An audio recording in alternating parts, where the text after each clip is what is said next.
Hello everybody, today we are taking a look at the Runcam, more specifically the Runcam 2. Now you might think this is a bit of a late review. Well, I have had it for a couple of months now, but I wasn't totally satisfied with it at the start, and I'll go into those reasons in a moment. So let's quickly go over some of the basic specs. It's going to be 1080 at 60 frames a second. It's a Wi-Fi camera, so you can connect to it with your phone to make any adjustments. The field of view is 120 degrees. It has composite out, so you can use it as an FPV camera, although there will be a small amount of lag. You can also power it from a 2-cell all the way up to a 4-cell. And the battery is an 850 mAh, which lasts over an hour.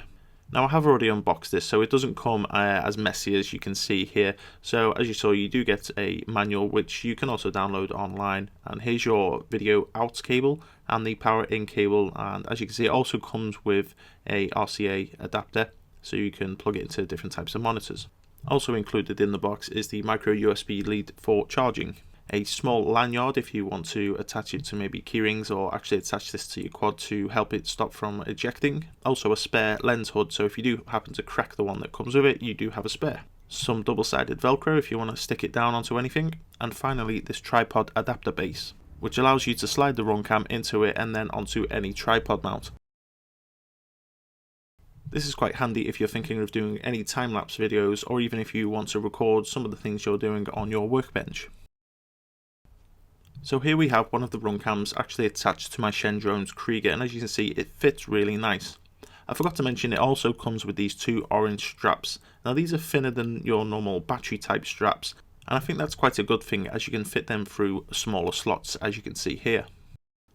I think the dimensions of this camera are really good because as you can see it's very low profile, and in turn shouldn't offer too much of wind resistance when actually flying. So let's look into the camera a little bit more. Holding down the button for about 2 to 3 seconds will have it turn on. As you can see it's quite a quick startup. In the blue mode it's ready to record video. If you wanted to start recording you can just press the power button and it will start recording. If you want to change into photo or time lapse, then you need to hold down the Wi-Fi button until you see the colour change. Now the Wi-Fi app is something I'm actually very happy with, because with action cameras in the past you've had to change the words on a text file and input that onto an SD card, which is all a bit of a mess. But now with a quick press of the Wi-Fi button you can see the blue LED start to flash, which means it's created its own Wi-Fi network. You can then connect to that network using the password 1234567890. and then simply open up the app and make any changes to the camera, as well as have a live view from the camera. So this makes changing your settings out in the field very easy.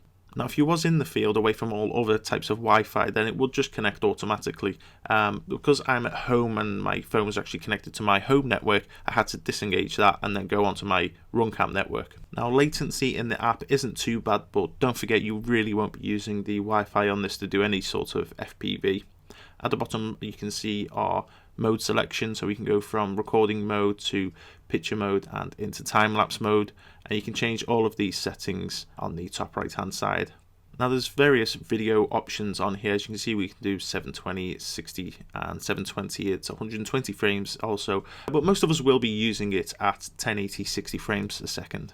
And there's quite a few options you can select on here, including auto rotate, so if the camera turns upside down then it automatically flips the camera over. Different time-lapse settings, so you can have it come out as photographs or automatically stitch it all into a video for you. And you can even select how long you want your time-lapse to be, but I'm not going to go too much into all of that at the moment. There's even this strange zoom in capability, which is digital zoom. I'm not sure why you would want to use this, but it's there. So let's have a look at some of the video footage. Now this was some of the first footage that I actually shot with this. It's actually on my 180 and we're shooting at 1080 and 30 frames a second. As you can see I'm getting a bit of vibration in there, which will be my own fault for not adding enough padding. Now I accidentally left this in 30 frames a second. Obviously I would have preferred it to be in 60 frames a second for this kind of action. But unfortunately I only realised my mistake when I got home.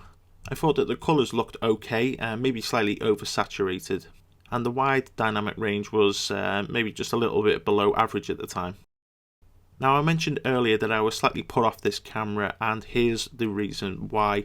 It had something called the Bullseye Effect. This meant that in certain low light situations there was visible interference rings on the video itself. So if I just crop into this image here, you can actually see some sort of strange interference arcing round, and this went full circle around and it went from center out to almost the edges of the video. You can see it a little bit better on this still picture taken from RC groups. So you might now understand why it's called the Bullseye Effect. And this was basically the main reason for me not liking this camera at the start, and the reason why it never actually made it onto the channel. But eventually Runcam brought out a new firmware, actually version 1.3 at the time of making this video, and it's quite simple to load the firmware on. I'll put a link in the description to the actual downloads itself, but basically all you need to do is drop the Runcam 2 BRN file into the root folder of the SD card that you're going to use in the camera, and then insert the SD card into the camera and turn it on. The update itself only takes about 2 minutes to do, but it's worth having at least 50% battery in there just in case. So with the firmware file on your SD card, all you need to do now is turn it on, and you will see that the LED goes amber at the top. Then all we have to do is press the power button once, and then press the Wi-Fi button once. You'll then see this flashing, which means it's updating. Once this turns off, the update is complete, and you can remove the BRN file from the SD card. So with that now done, let's head out and see what the footage looks like.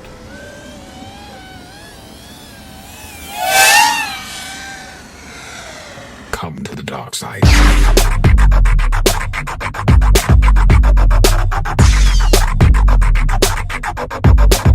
I have you now.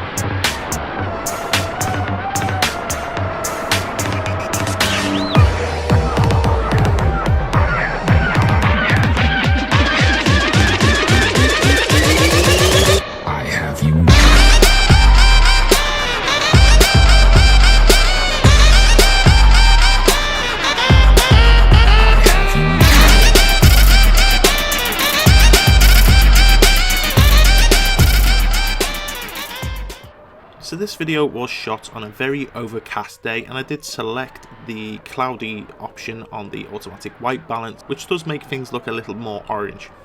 But I really think that version 1.3 update did really help with the camera's performance. If anything has suffered, I'd probably say the audio was a little bit worse, but to be honest, the audio is not something that I'm after on a FPV action camera. So it was at this point, after seeing this footage, that I decided, yes, I'm happy with this camera now, and I will actually make a review of it on my YouTube channel. So that's the main reason why it's taken so long for me to get my thoughts out on this camera. Now, if I had to give this camera a star rating, I'd definitely give it around a 4. It's not quite there in the terms of GoPro footage, but having said that, it's not the price of a GoPro. In fact, the price is a very good selling point. With its 60 frames per second at 1080 and its Wi-Fi application, I'd definitely say this is going to kill off the Mobius market. And in case you're wondering, yes, it is about the same dimensions as a Mobius camera and about 3 or 4 grams heavier. Now, the camera does have many more features, as I mentioned earlier, with the time-lapse features. In fact, it can stitch the pictures together for you to make an automatic video and so on. But as this video is getting on for 9 minutes now, I'm going to end this here and let you guys make up your own decision on it. From me anyway, it's a big fat thumbs up. Thanks very much guys, thanks for watching, I'll be back soon.